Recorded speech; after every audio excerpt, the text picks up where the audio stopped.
Hey YouTube. So this is going to be an Azure Vault tank guide. Um, this dungeon, a little spooky, especially on fortified. Going to require a lot of uh, managing stops. Um, and so I assigned our warrior to do those calls. It's pretty much going to be the case in every poll because every poll minus frogs, but still good to do it, but you'll see. Um, every pull in here is very dangerous, particularly for the tank. So, with that in mind, we're going to go through each pull and take a look at what we did here. So, classic pre-A-bomb with potion. Now, we don't have a rogue, or I guess a hunter, so I have to actually pull these three on the side, and then range can actually pull this whelp to start casting or spawning these guys, right? You have to be careful here. Your team can get meleeed by these very quickly. So I kind of pop a bomb a little early so I can get aggro. You also want to make sure you get initial kicks on these. So you'll see when I pull these three, you're gonna see kick, kick, kick, kick. Everything gets gripped in with a bomb, and then I get the rest with my own grips.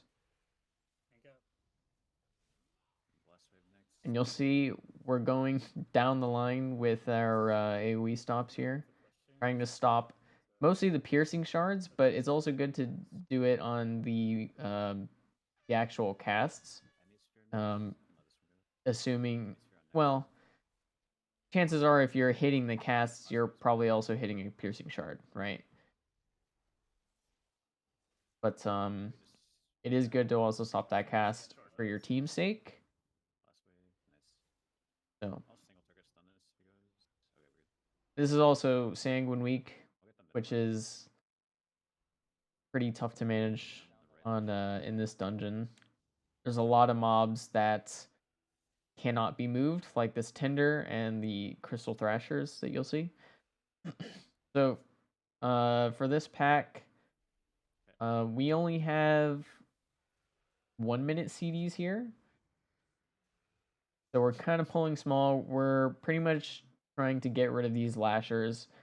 So no funnel damage here because plan is to chain pull, and you'll see that in a second. The main idea with this pull is we're trying to bait these in corners. Ideally, everyone in the group should be making sure they're not blocking any entrance or exit way. Now we're chaining these. Something that's nice to know is that these do not social the whelps that patrol. So normally on fortified, this is what I would do. On tyrannical, and also just not sanguine. You can pull the tree that's like over on the other side here with the whelps with the 2 crystal furies and thrasher.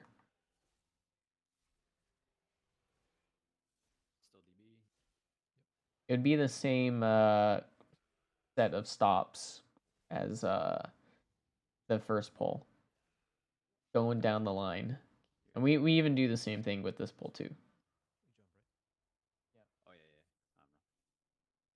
This pull, ideally you would have someone pull the far tender too. Kind of a pain to actually hold aggro on these things. But as long as you have 2 melee kicks here and you're signing them, and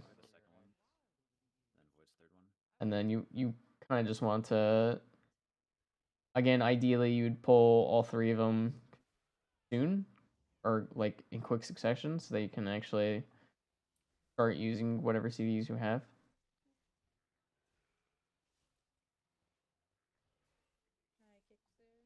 One thing to note, and this applies to the boss, these saplings can be CC'd when they're casting their ground effect. I don't know if I do it here or not. That sappy burst, that can be stopped.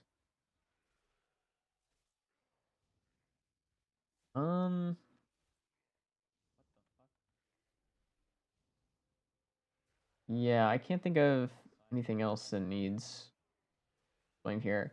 Just note that like this pack actually does hurt on a higher fortified key, so don't underestimate it, especially when it comes to the puddles. But anyways, we pull boss. I don't think I got very good frontals here. I'm not gonna lie, but the cone is actually pretty wide, but it also doesn't go very far. So something like if the boss was here pointing at these, that would be perfectly fine, like this area here. Or I think what I did, yeah, I pointed at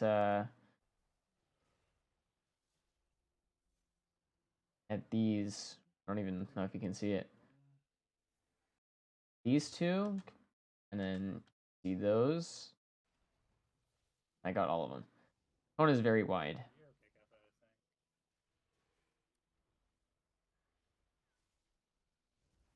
So if you're ever in a position where these ads are alive, and you're trying to soak up pylon, let me see if I can find an example. So let's say these saplings are exploding. You have a few options. If you really don't want to move, you can use some sort of CC. Otherwise, if you're in like this sort of position, as long as you're not overlapping with someone, you can actually just like you have plenty of space to even move on to the pylon if you need to. As long as you're not actually standing on the swirl, you're fine as a tank.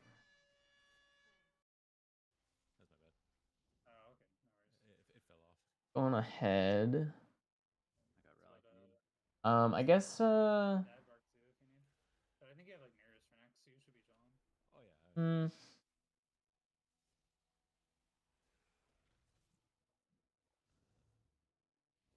yeah, we'll skip ahead. It's more of the same thing. You press defensive on the infused strike. You can use something here since you're getting hit by saplings plus the explosion. I do sometimes just to be safe, particularly on tyrannical, but it's never really too bad. Like I'm never really in danger. So go ahead. If the boss is ever low like this, you're pretty much not going to need to do the next set of ads. So you can just drag them over to the door. Get like a head start. So next pull is going to be this Thrasher pull plus these elementals. So you'll see we're pulling the elementals first, and then someone else is pulling the whelps to activate the mobs. It's another spooky situation with aggro, especially because they're so spread out. Your team has to be very careful not to be too close to them. Otherwise, this will happen here. You start chasing them. Thankfully, I got some sort of aggro with my potion. But yeah, it is just something to keep in mind. So as a blood DK, I don't know if other tanks can do this. Not gonna lie. Kind of just stand in the circle that this Thrasher puts. Um, Now I press AMS late because I want to make sure I actually soak this Thrash. Otherwise I'm gonna get rooted. But can also use AMS to run out if your group isn't stopping a piercing shard, it'll prevent a stack of this debuff. On Fortify, it's probably safer to just do that rather than just tanking a circle. That's more of like optimizing damage.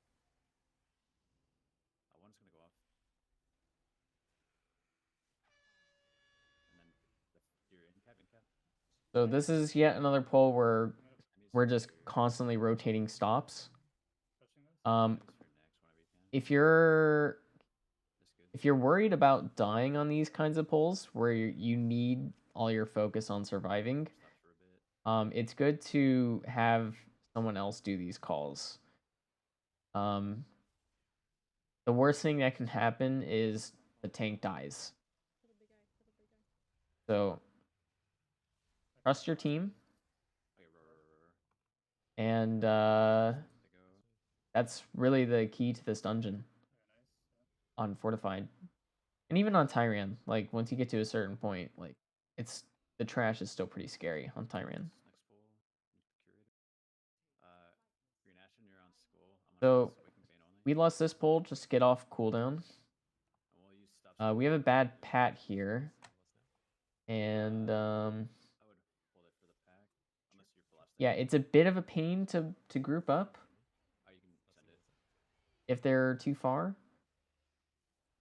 Because if you don't have aggro on these, the arcane bolts will hit your team, right? So you don't want that to happen.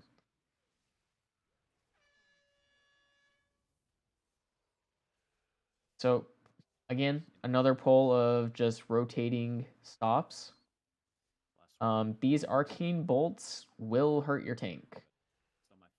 So your tank is running low on CDs. It is best to rotate AoE stops, just like the other pulls that we've been doing.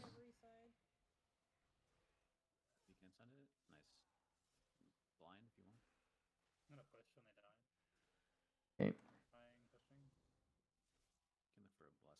And just another thing for sanguine, it's always good to hold knockbacks for sanguine, rather than using them as stops. And plus, displacing mid, like at the start or even in the middle of the pull, can be kind of troll on the DPS, but something to keep in mind.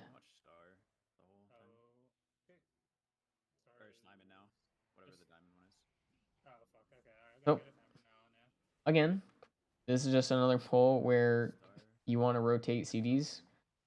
There are 3 elementals in this pull, and then the Seal Keeper, and they're pretty much all casting on the tank with the Condensed Frost and the Arcane Bolts. So this pull is somewhat tough. Like if you, for example, like right there, I'm kind of dry, right? I mean, I have IBF, but I really want to save IBF for the next few pulls because those are the hardest pulls of the instance. Like this Arcane Bolt, this double Arcane Bolt is kind of scary. I do pop Vamp, but I am still taking like a good amount of damage from everything else. So it's these scenarios where having these stops being rotated helps your tank survive significantly.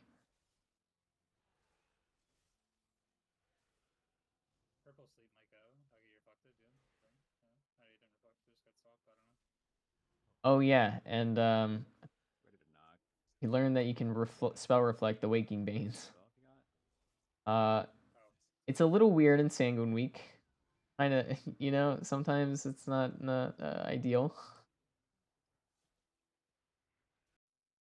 Anyways, now we move on to the next poll.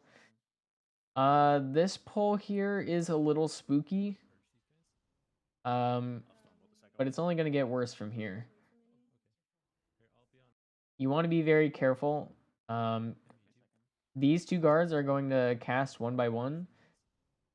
You want to stop both of them because you don't want to be popping like all of your CDs just to survive 2 mobs when you haven't even grouped the entire pack up, right?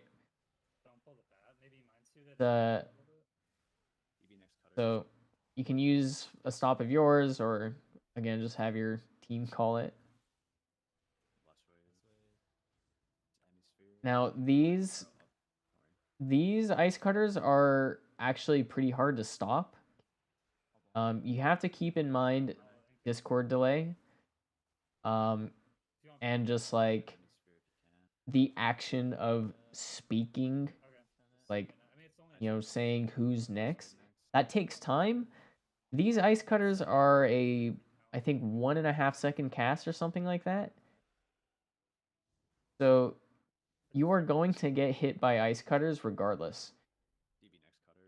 So even though you are stopping as many ice cutters as you can, you still need to pop defensives.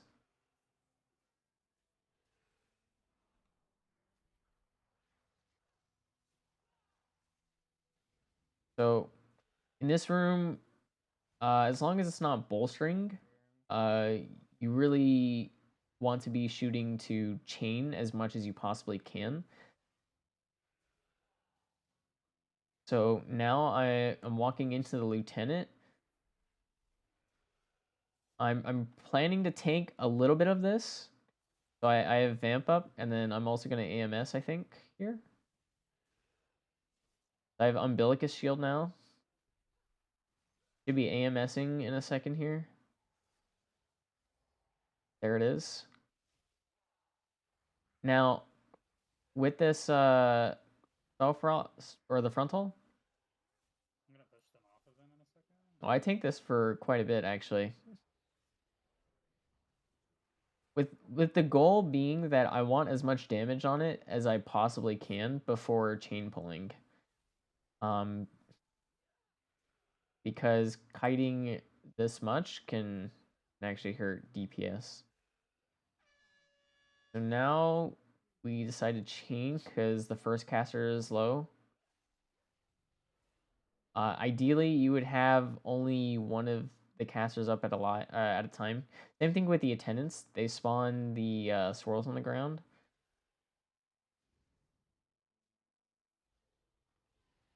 Or chain pulling again. The lieutenant's actually dead already. That's like the safer play. Yep, next one I see, I got it. Yep. So currently, I have Lichborn up. No more rune taps, so this is actually really scary. You don't want to be in this position. There's IBF. I'm probably gonna press vamp or rune tap here. I'm probably gonna kite as well once those are. Oh yeah, something that's I failed to mention is ideally you would purge these guys. You kind of have to actually. They do 25% more damage. I think they also like resist magic damage or something stupid like that.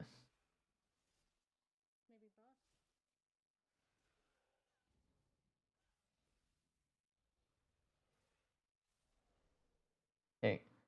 Another thing you can do is you can just chain into boss. These mobs are naturally very slow. Um, well, I think it's when they have the buff on them. I'm actually not sure. I should probably figure that out. This boss is basically just rotating kicks on the ad. It's easiest when you have 3 melee kicks. You can also use stops. Like right there, this was pretty spooky. We did not have a melee kick for this. So we should have called for a range kick. It's a little spooky as a tank because you're trying to just not die here. Unmitigated as a blood decay, you will die to this. So you'll see I had vamp up and I had rune tap as well. Something you can do is you can vamp early and have Umbilicus as a sort of cooldown of its own. That works. So I think in another ideal situation, especially on Tyrannical, like your team should be the one to call kicks so that you can focus on living. If you don't have to focus on living, then that is the time to actually do the calls.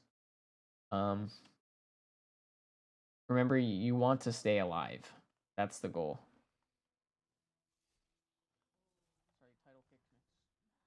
Things can go bad very quickly if tank dies.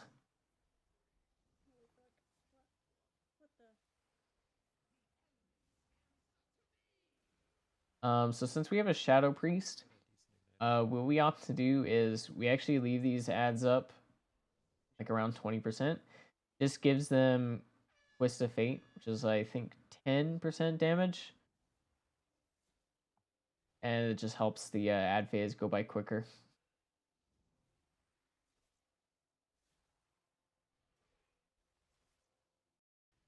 Skip ahead. This is more of the same thing. You want to make sure you rotate your defensives and rotate kicks. If you're a DK and you ever see like an ad is out of range, that's when you call for a range kick. And I think that's about it.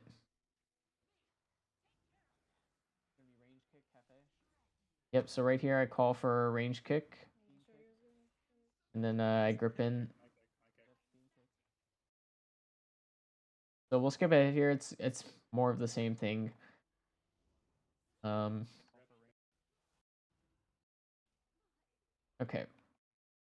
Froggers. Something I like to do here is Mind Soothe since we have a Shadow Priest. And then I pull it in as I go through just so that I'm not getting smacked in the back as I'm pulling them. I mean, I still do, but I get a head start, and that's the important thing. It's the wrong run. Okay. So as I'm grouping this, another thing that my group likes to do is they'll run over the runes as I'm grouping them. It just means less stuff that we have to worry about when we're dodging these swirls and getting shoulder slammed and kiting. You will be kiting a lot of this. Just naturally, you're going to have, 10 plus mobs on you at all times. And these little guys will actually put a debuff on you. I think it's a bleed. Kiting kiting will prevent that dot from going on you, and that is very important because it stacks. So trying to mitigate as much damage as possible. And the goal with these pulls is to focus down the breaker so that you can chain pull the rest of the frogs. You do not have to finish these off. Bolstering is the exception here. We're bringing them down the stairs. It's not good to fight them on the stairs just because of the way that swirls work with stairs, meaning that it doesn't really work. See, I think half of the swirl on the ground. So we find all of us down here. So I think there are four looters or delvers. I think they're called the little ones with the dot. And actually, I had one stack right here. This is the dot that you want to try and avoid. You can easily kite away. Another thing is when you're kiting, ideally you would just go in a circle. That way your DPS doesn't have to lead any kind of ground effects, or like in this case, you'll see or Resto Druid. Just means more healing on you as a tank. For Blood DK, it doesn't matter nearly as much, but it's still important to know. It's a good habit to have. If you can kite in a circle, you should.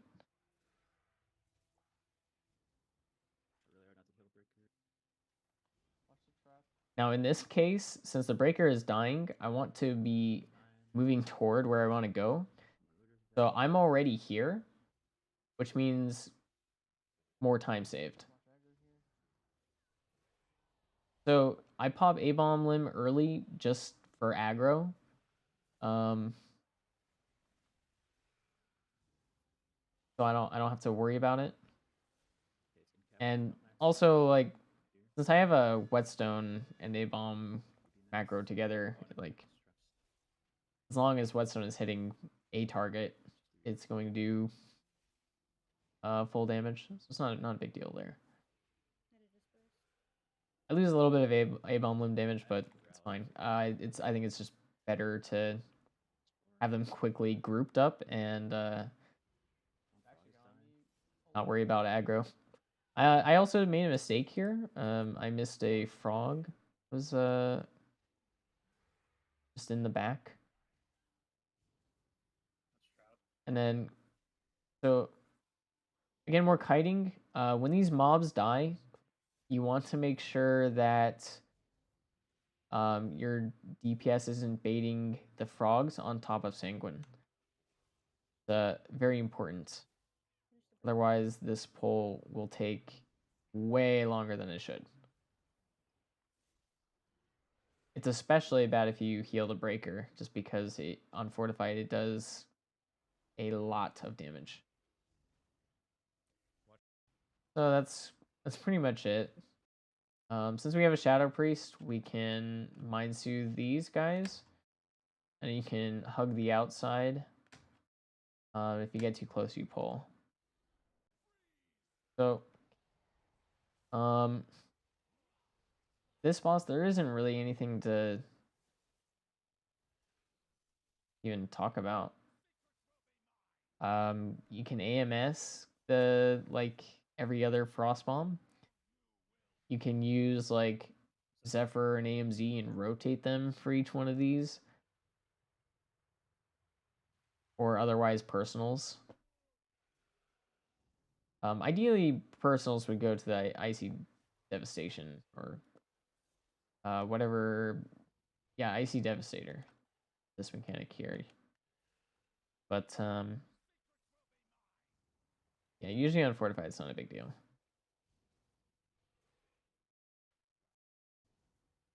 All right, so we'll skip ahead.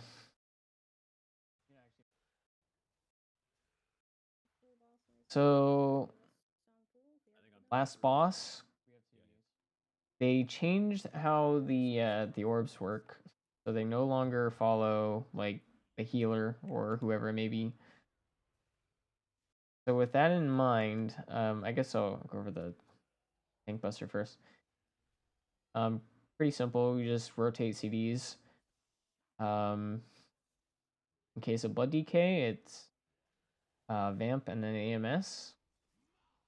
Ideally, you would just use Vamp and then have Umbilicus to kind of soften the blow a bit more. So, okay. Yeah, you vamp early, maybe with like 10 seconds left on this timer.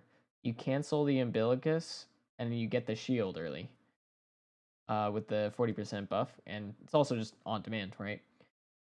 And on top of that, you still have Vamp running. So you don't actually have to room tap on high tyrannical keys if you do this. It depends on if you pressed Vamp early enough, right? And you're maintaining the Blood Plague buff from Death Strikes.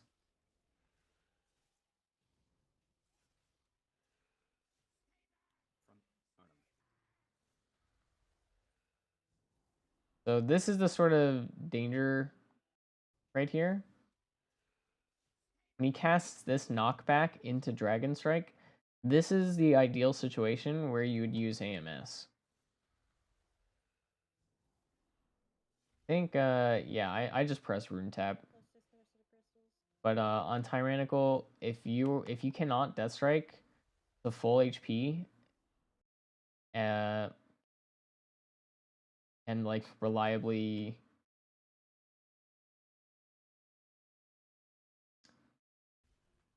what am I trying to say? So like on Tyrannical, you're gonna take a lot more damage than that. And plus, I got healed on top of that. If I didn't get healed, I would be in danger. That's what I'm trying to say. As a Blood DK, you can just press Death's Advance beforehand, and you'd be fine. And yeah, let's see what else.